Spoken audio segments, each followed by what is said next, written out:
Hello and welcome to Gullah Chat. I'm your host, Donna Pazant, and joining me today for this chat is Dr. Pazanta Byers. Pazanta, say hello to the people. Hello, everybody. Well, we are getting ready to come upon the Gullah Festival. We have been out for about 2 years. We weren't able to have it in 2020 and 21 because of the pandemic. However, May 2022, we will be back. Okay. Yeah. So what Yeah. we want to start doing now is just kind of putting out some content so people can become more familiar with the Gullah culture than they already are. So today we are just really getting into the Gullah culture. So Pazanta, I just want to dive right in. So what does Gullah mean to you? Well, what Gullah means to me is um, food, culture, basket weaving, red rice, hoppin' john, going to the beach, going to the waterfront, crab boils, sitting on the porch, the gnats flying, getting in your face, talking, it's just the ambiance of South Carolina. And of course, when I think of Gullah, I think of my grandmother's house, which was right next door to our great grandmother's house. So we always had that family, closeness down there. And if we weren't at our grandmother's house, we run over to our great grandmother's house, and she always had good food over there, fried fish.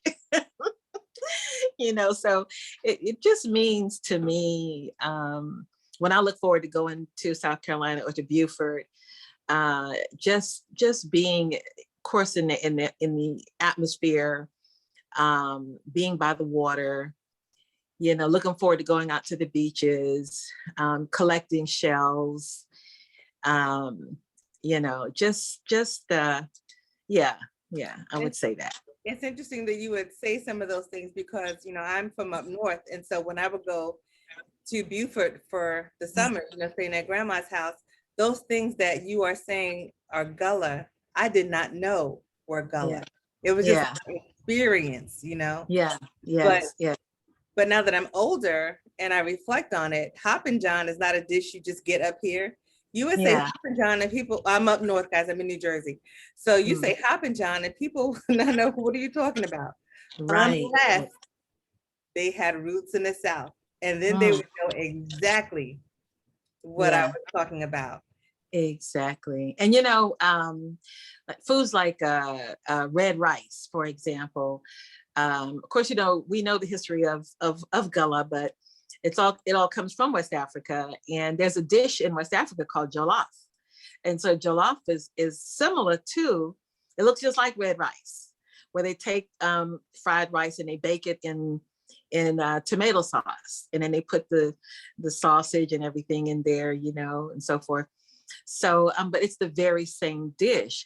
And that's what happened with the Gullah culture on the islands. It was reinforced when, number one, when they were left alone over on the islands. And then number two, not only were they left alone to preserve the culture, but then when the new African slaves were brought there, what they bought over reinforced what was already there.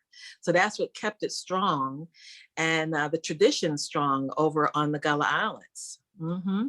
Interesting. So when we're eating red rice, we're really eating jollof from West Africa. That's so interesting. I know another popular dish is shrimp and grits. Oh, yes, Lord.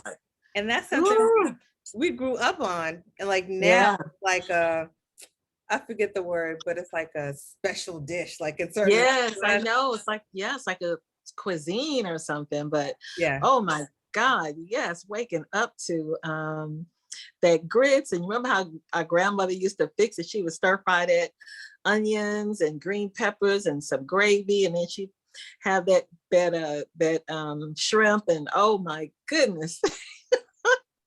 Yes, Lord, crab cakes, we used to eat that every day, that kind of food all of the time. Rice, we had rice every day.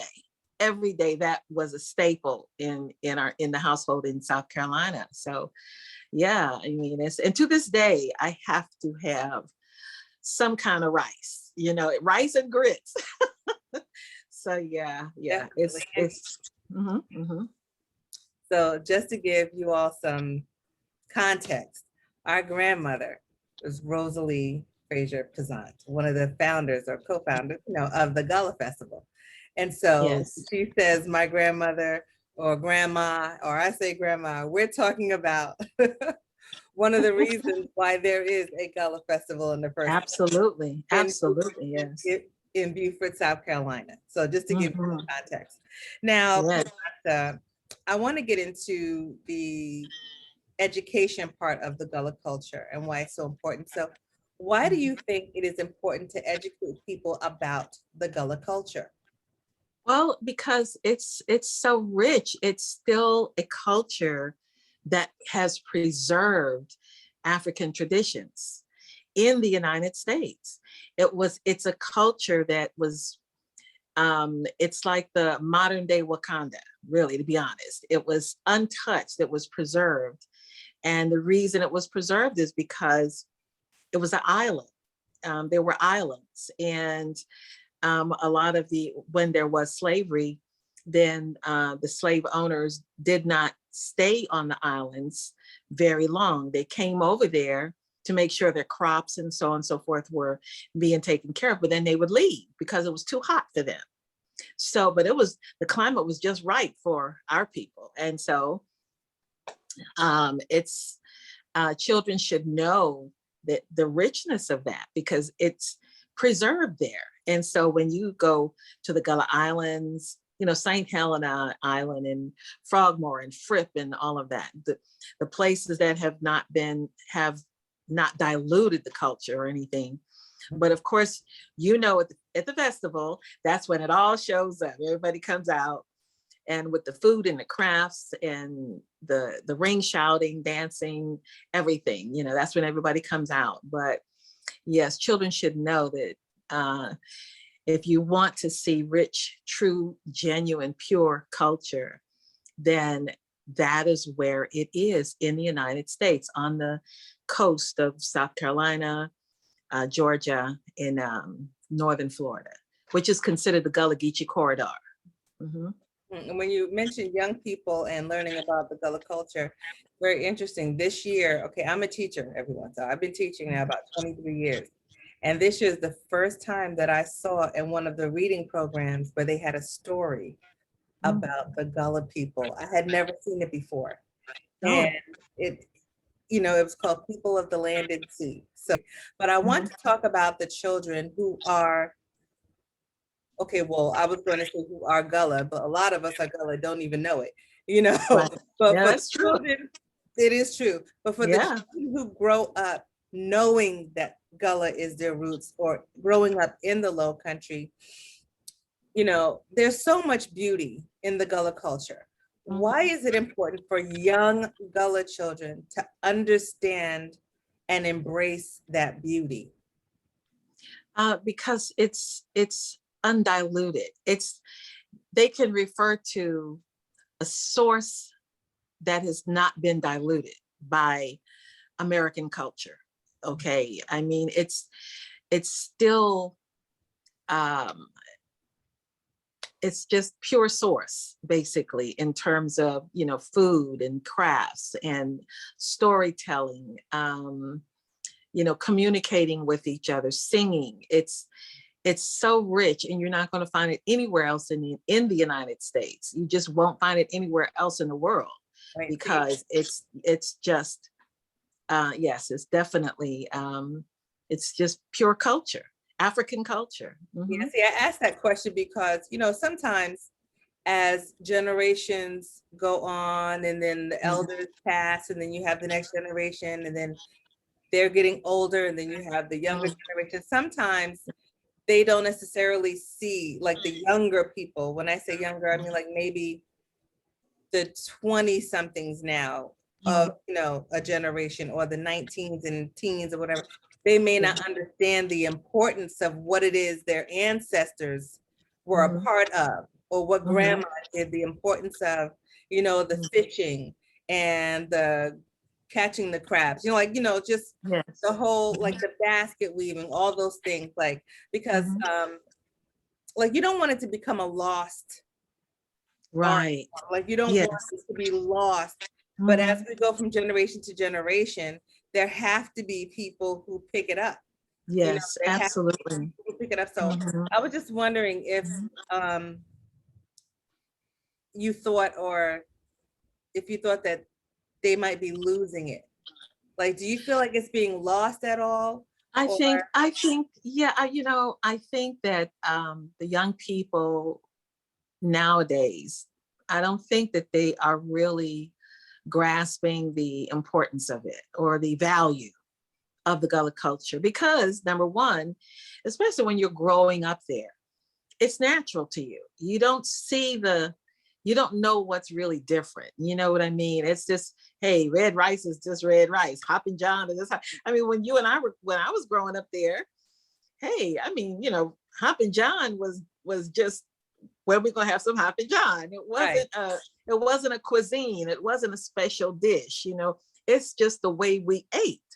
And like we were talking earlier, the shrimp and grits and the way our grandmothers would cook it. And oh my goodness, coming home after school every day. I mean, the seasonings and everything would just hit you in the face as soon as you walked in. So I remember our grandmother used to fix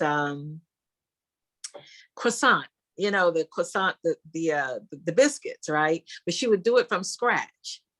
And I remember the first year she used croissant out of the can, and they looked so sick compared to the to her homemade, biscuits and all that kind of stuff. And I was like, I said, well, Rosalie, what is this?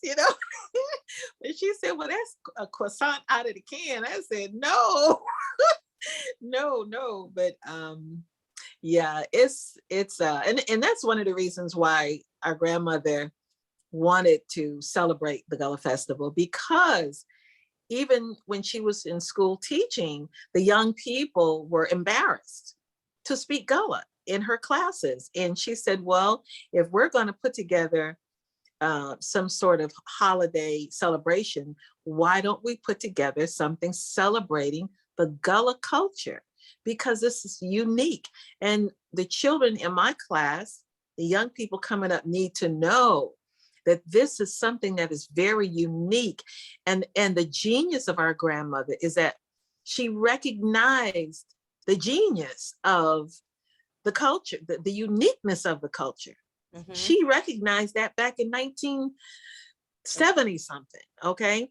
And Okay. then before um before the movie, what was that movie that was Daughters, parodied after Daughters of the Dust. Daughters After the Dust, right? I mean, Daughters of Daughters the of the Dust. Dust, Mm-hmm. right? Okay, so this is before Daughters of the Dust. This is before all of these Gullah celebrations. Okay, our grandmother said, let's do this here.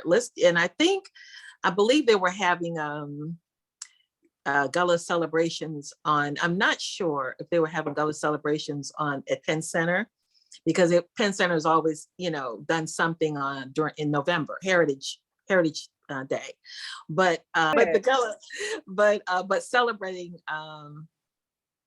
the Gullah culture, our grandmother, that was her main focus, was to educate the children. She wanted them to have pride in what they thought was nothing, because it was natural to them. But they were ashamed to speak because they knew that they were speaking differently from a lot of the kids who were on the island, I mean, on the mainland. And so she was like, no, you should be proud to speak Gullah. You should be proud of it. And that is the beauty of her, and her appreciation for the Gullah culture and what she wanted it to do for our young people. And now you have people trying to learn how to speak Gullah. That's true. Yeah, that's so But true. but that's why I think it's so important for people to embrace it, like especially our Yeah. young people. who know what it is, because they are the ones who are going to have to pass on those traditions.